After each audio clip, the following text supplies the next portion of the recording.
డరీ మత్స్యకారుడు కోట్లాధిపతి. ఒకప్పుడు రాము అనే మత్స్యకారుడు ఉండేవాడు. అతడు చాలా పేదవాడు. రోజులు గడిచినా ఆయన వేలు పాడే జాలాలు తక్కువ దరఖాస్తులలో చేపలు పట్టుకుంటూ వారానికి 2 సార్లు మాత్రమే తినడానికి కనీసం కొంత ఆహారం దొరికేది. అనుకోకుండా సముద్ర సమీపంలో ఆయన పనిచేస్తుంటే ఒకరోజు వేలు లోపల ఒక అద్భుతమైన బంగారు చేప తగిలింది. ఆ చేప ఒక్కసారిగా మేల్కొన్నది మరియు అతనికి మాట్లాడింది.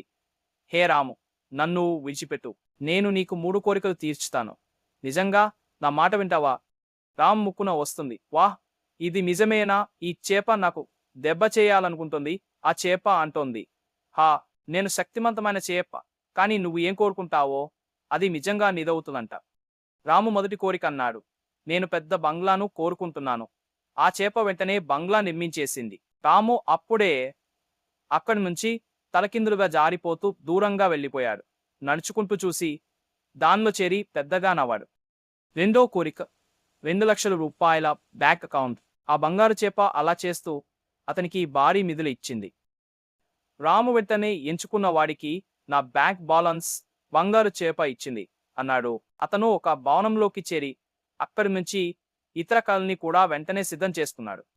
మూడో కోరిక, నాకు ఒక 5 స్టార్ హోటల్లో ఫ్రీ ఫిష్ ఫ్రై కావాలి అన్నాడు రాము. చేప నవ్వింది. ఓ, నువ్వు ఇప్పుడు కోట్లాధిపతివి, ఇంకా చేపల మీద కోరిక ఉందా అంది. రాము కూడా నవ్వుతూ అన్నాడు, ఒకసారి చేపలే వదిలేస్తే ఇంకా అస్సలు చేపలు తినాలనిపింది. కి వెళ్ళాడు. బంగారు చేప కూడా ఎంతో సంతోషంతో తాను ఆ చెరువులో ఆడుకుంటూ వెళ్ళిపోతుంది. Welding machine biryani. ఒక గ్రామంలో బాబు అనే వ్యక్తి ఉండేవాడు. అతనికి వెల్డింగ్ షాప్ ఉంది.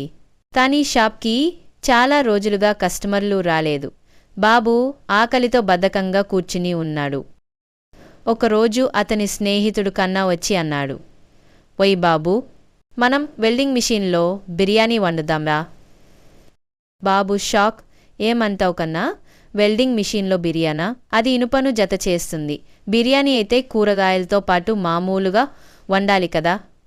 అదే కదా బాబు, ఈ మిషన్లో వేడి ఎక్కువ కాబట్టి బిర్యానీ ఫాస్ట్గా ఉడికిపోతుంది అని కన్నా నవ్వాడు. వీళ్ళిద్దరూ కాస్త రైస్, మసాలాలు, చికెన్ తీసుకొని వెల్డింగ్ మిషన్లో వేశారు. చిటపడా శబ్దాలు, స్మోక్. అప్పటికే షాప్ంతా సూపర్ బిర్యానీ స్మెల్తో మసాలా పరిమళాలుగా మారింది.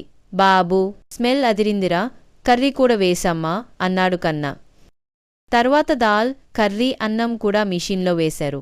అన్ని వంటలు పూర్తయ్యాక వీళ్ళిద్దరూ షాప్లోనే గ్లామర్ డిన్నర్ ఎంజాయ్ చేశారు.